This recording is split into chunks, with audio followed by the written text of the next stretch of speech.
ಸ್ವಾಮೀಜಿ.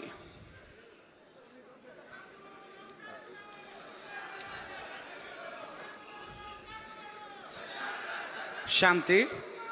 ಕಾರ್ಯಕ್ರಮದ ಮತ್ತೊಂದು ಪ್ರಮುಖ ಘಟ್ಟಕ್ಕೆ ನಾವೆಲ್ಲ ಬಂದಿದ್ದೇವೆ. ಫ್ರಾನ್ಸ್ನಲ್ಲಿ ಕ್ರಾಂತಿ ನಡೀತಾ ಇತ್ತು. ಇಂಗ್ಲೆಂಡಿನ ರಾಷ್ಟ್ರಕವಿಗಳಂತಾರೆ, bliss it was in that dawn to be alive ಅಂತ.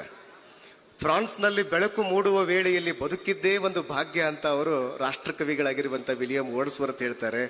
ಈಗ ನಮಗೆಲ್ಲರಿಗೂ ಎಂಥ ಭಾಗ್ಯ ಅಂದ್ರೆ 2025ರಲ್ಲಿ ಬಸವ ಸಂಸ್ಕೃತಿ ಅಭಿಯಾನ ನಡೀತಾ ಇದೆಯಲ್ಲ, ಈಗ ನಾವೆಲ್ಲರೂ ಸಾಕ್ಷಿ ಆಗ್ತಾ ಇದ್ದೀವಲ್ಲ, ಇದೇ ನಮ್ಮ ಬದುಕಿನ ಭಾಗ್ಯ ಅಂತ ನಾವೆಲ್ಲರೂ ಭಾವಿಸ್ಕೊಳ್ಬೇಕು.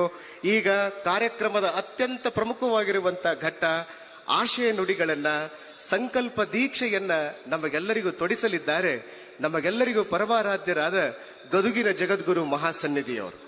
ದಯವಿಟ್ಟು ಮೈಕ್ನ ವ್ಯವಸ್ಥೆಯಲ್ಲಿ ಮಾಡಬೇಕು. ಈ ಕಾರ್ಯಕ್ರಮದ ಬಸವ ಸಂಸ್ಕೃತಿ ಅಭಿಯಾನದ ಮಹಾಪೋಷಕರಾಗಿ ನಮ್ಮನ್ನೆಲ್ಲ ಮುನ್ನಡೆಸ್ತಾ ಇರುವಂತಹ ಗದುಗಿನ ಜಗದ್ಗುರು ಮಹಾಸನ್ನಿಧಿಯವರು ಇದೀಗ ಆಶಯ ನುಡಿಗಳನ್ನಾಡಿ ನಮಗೆಲ್ಲ ಸಂಕಲ್ಪ ದೀಕ್ಷೆಯನ್ನ ತೊಡಿಸಲಿದ್ದಾರೆ. ಬುದ್ಧಿ ಹೇಳ್ರಿ ರಾಜು. ಆ ದೀಪ ಸೈಡ್. ಇಲ್ಲಿ ತಮಗೆಲ್ಲ ಒಂದು ವಿಶೇಷವಾಗಿರುವಂತಹ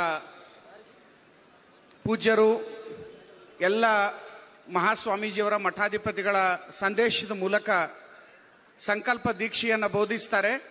ತಾವೆಲ್ಲ ಎದ್ದು ನಿಂತ್ಕೋಬೇಕು, ಕೈ ಮುಂದೆ ಮಾಡಬೇಕು.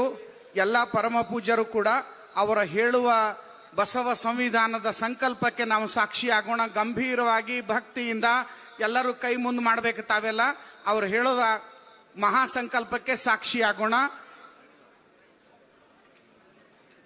ತಾವೆಲ್ಲ ಈ ಅಪೂರ್ವವಾಗಿರುವಂತಹ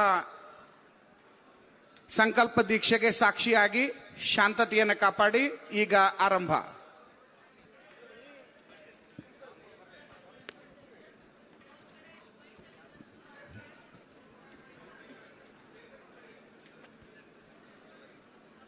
ಓಂ ಶ್ರೀ ಗುರು ಬಸವಲಿಂಗಾಯ ನಮಃ. ಧರ್ಮಗುರು ಬಸವಣ್ಣನವರ ಅನುಯಾಯಿಗಳಾದ ನಾವು ವಚನ ಸಾಹಿತ್ಯ ಹಾಗೂ ಭಾರತದ ಸಂವಿಧಾನಕ್ಕೆ ಕಟಿಬದ್ಧರಾಗಿ ನಮ್ಮ ಬದುಕನ್ನು ಸಾಗಿಸುತ್ತೇವೆ.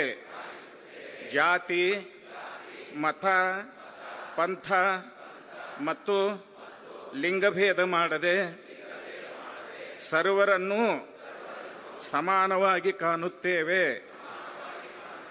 ಬಸವಾದಿ ಶರಣರ ಕಾಯಕ, ದಾಸೋಹ ತತ್ವಗಳನ್ನು ಸಮಾಜದಲ್ಲಿ ಅನುಷ್ಠಾನಗೊಳಿಸುವ ಮೂಲಕ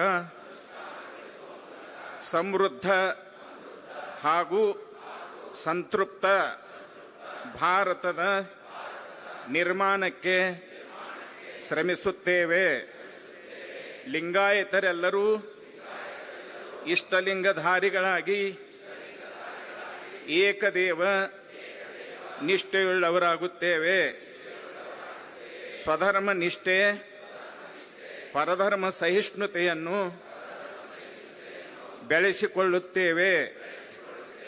ಭಾರತೀಯರಾದ ನಾವೆಲ್ಲರೂ ಶಾಂತಿ, ಸಹನೆ, ತ್ಯಾಗ, ಪ್ರೇಮ ಹಾಗೂ ಭ್ರಾತೃತ್ವ ಭಾವದಿಂದ ಬದುಕುತ್ತಾ ದೇಶಭಕ್ತಿ, ದೇಶಪ್ರೇಮ ಹೊಂದಿ ಭಾರತದ ಸಮಗ್ರತೆ ಹಾಗೂ ಐಕ್ಯತೆಗೆ ಸದಾ ಶ್ರಮಿಸುತ್ತೇವೆ ಎಂದು ಈ ಮೂಲಕ ಪ್ರಮಾಣ ಮಾಡುತ್ತೇವೆ.